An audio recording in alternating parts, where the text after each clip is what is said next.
Today's video is all about the NHL Draft Lottery. Of course, this evening is when we get the big reveal to see who gets to pick first in this year's NHL Entry Draft. So in today's video, we're going to first take a look at the history of the lottery process. Secondly, we're going to take a look at the odds for all the different teams involved in the lottery. And then we're going to discuss some of the top players expected to go with some of these high picks. And that's coming up next.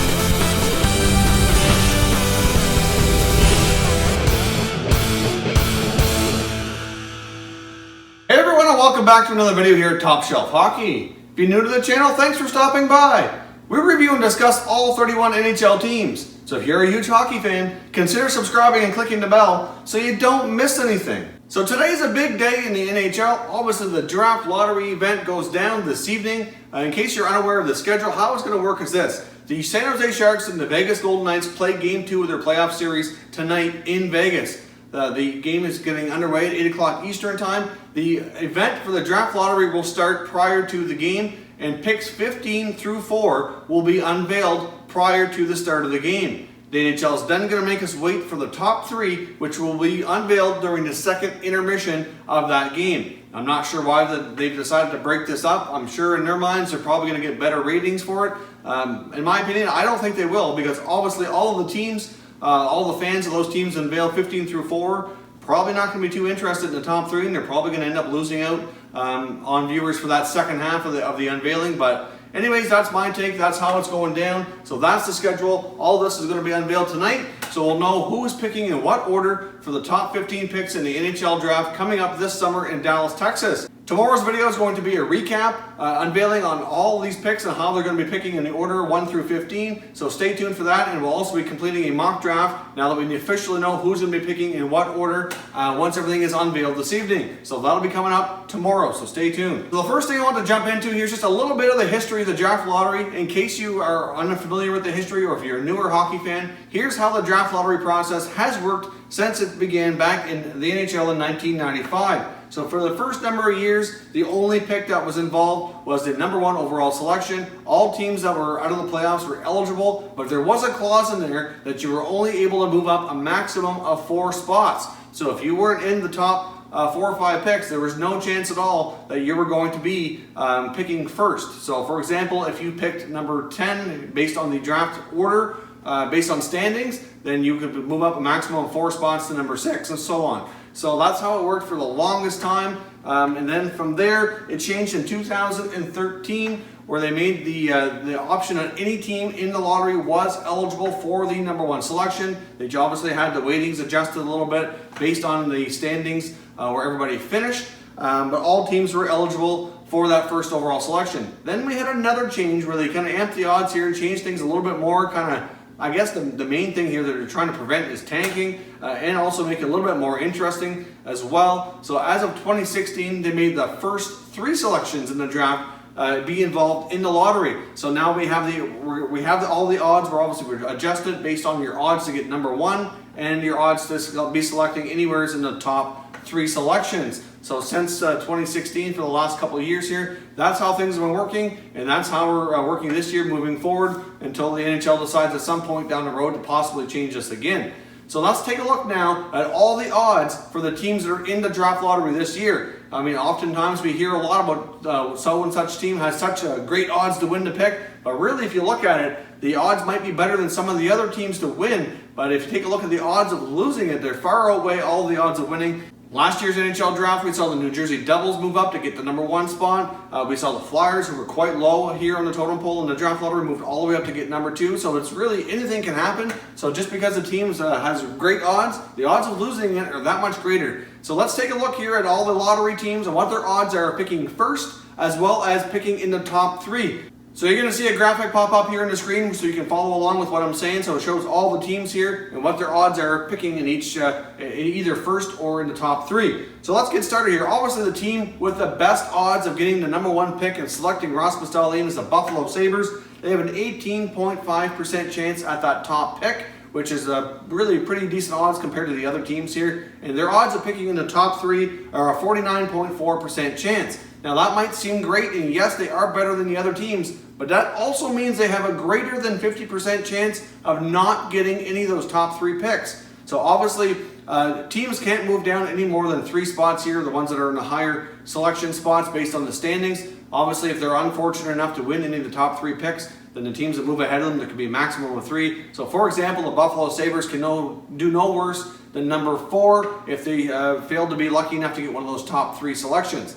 The number 2 team with the best odds is the Ottawa Senators. They have a 13.5% chance of getting the number 1 pick, and they also have a 38.8% chance of drafting in the top 3. The Arizona Coyotes have an 11.5% chance of the number 1 and a 33.9% chance at the top 3. So again, as much as this sounds all great, they have great odds. Keep in mind the odds of losing for all of these teams are substantially higher than they are winning. So we could see some crazy things go down here this evening. The number 4 selection, based on standings, is the Montreal Canadiens. They have a 9.5% chance of winning first overall and a 28.8% chance of being in the top 3. The Detroit Red Wings are next with an 8.5% chance at number 1 and a 26.1% chance at the top 3. The Vancouver Canucks have a 7.5% chance as well as at number 1 and a 23.3% chance at the top 3. The Chicago Blackhawks have a 6.5% chance at number 1 and a 20.4% chance at the top 3. The New York Rangers have a 6% chance as well as a 19% chance at the top 3. So obviously, as you can see here, once you get past the first few picks, it's very, very similar odds. There's not a lot of drastic change here from one pick to the next. The Edmonton Oilers come up next with a 5% chance at number 1 and a 16% chance at the top 3. The New York Islanders have a 3.5% chance at the number 1 pick and an 11.4% chance at the top 3. The Carolina Hurricanes are next with a 3% chance at number 1 and a 9.9% chance at the top 3.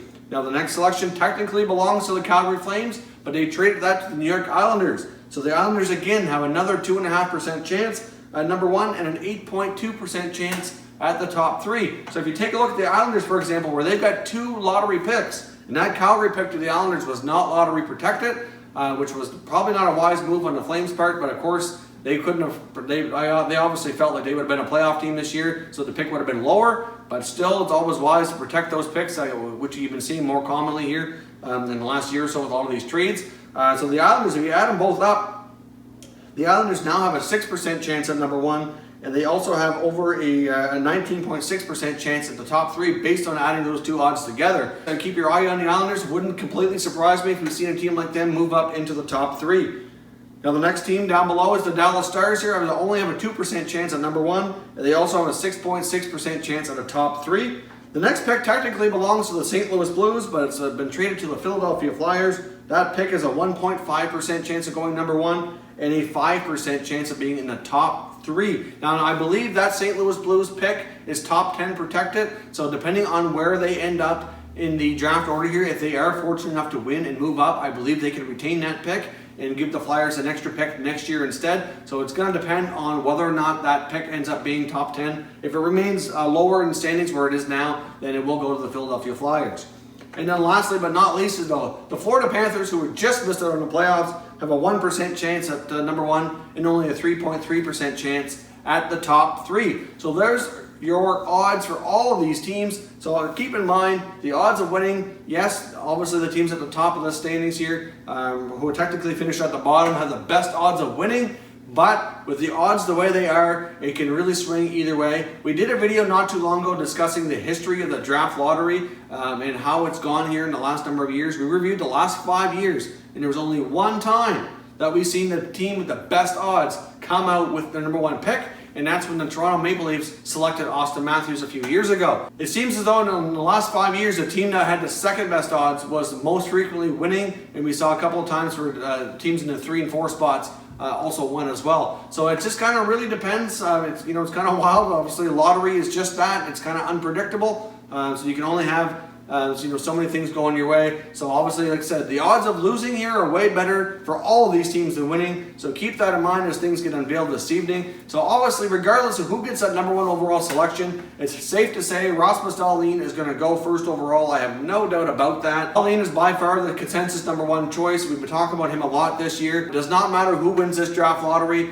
He will be going number 1. I know I've had some comments on some of the videos asking what my thoughts were about maybe whoever gets that number 1 pick. Could they possibly trade it for a big haul of picks and players coming back?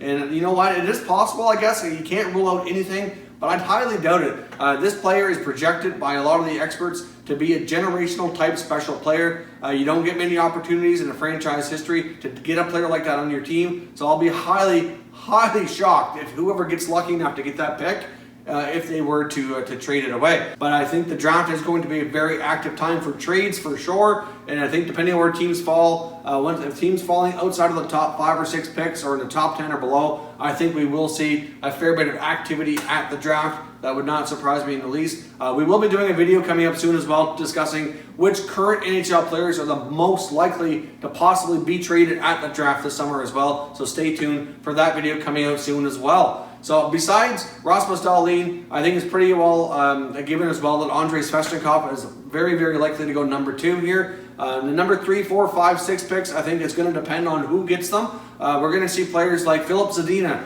Brady Tkachuk, Adam Boqvist, and Evan Bouchard more than likely be those guys. I mean, it is possible another guy could kind of sneak in there. It's not a given that those are they're going to be the other 4 players selected after those 2. But based on all the general consensus amongst all the scouts and everybody that I follow, and from what I've seen myself, that's kind of where I'm at as well. But you just never know. It really boils down to the order, and if a team that gets one of those picks really feels strongly about another player, then that could change a little bit. Personally, I think Zadina will likely go number 3. Then we're probably going to see, it's possible a defenseman like Boqvist or Bouchard could go ahead of Tkachuk. Then again, it may not. So it's going to be a very interesting time. I can't wait for the draft. It's going to be a lot of fun.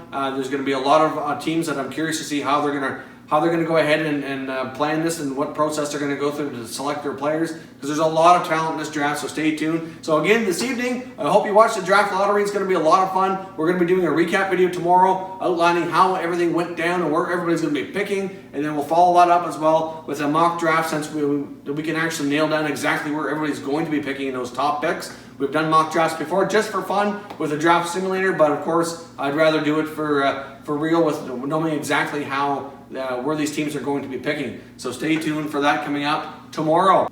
If you haven't done so already, I hope you consider subscribing to our channel. We cover all 31 NHL teams, lots of prospect and draft videos as well. So there's plenty of content here for all hockey fans to enjoy. If you haven't done so already, consider following us on Twitter. You're going to see our Twitter handle here on the screen, and it's also linked down below in the description, so check that out. As always, thank you very much for watching, everybody. We'll catch you next time.